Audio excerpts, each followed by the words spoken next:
রমজান মাস শুরু হয়েছে। ছোট্ট ছেলে আরিফ খুব খুশি। সে এবার প্রথম পুরো রোজা রাখবে বলে ঠিক করেছে। তার মা বললেন, রোজা শুধু না খেয়ে থাকা নয়, রোজা মানে খারাপ কাজ থেকে দূরে থাকা। ভোরে সেহরির সময় মা আরিফকে ডাকলেন। আরিফ ঘুম চোখে উঠল, কিন্তু মনে অনেক আনন্দ। সে মনে মনে বলল, আমি আল্লাহর জন্য রোজা রাখছি। স্কুলে গিয়ে তার খুব পিপাসা পেল। বন্ধুরা পানি খাচ্ছিল, কিন্তু আরিফ চুপচাপ বসে রইল। সে ভাবল, আল্লাহ সব দেখছেন, আমি ধৈর্য ধরব। দুপুরে এক বন্ধু তার সাথে ঝগড়া করতে চাইল।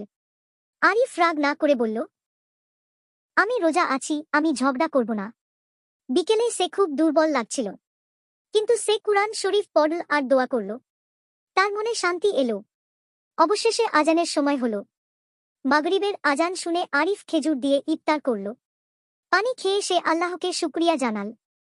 তার মা হাসি মুখে বললেন, আজ তুমি শুধু ক্ষুধা সহ্য করনি, তুমি তোমার মনকেও নিয়ন্ত্রণ করেছ।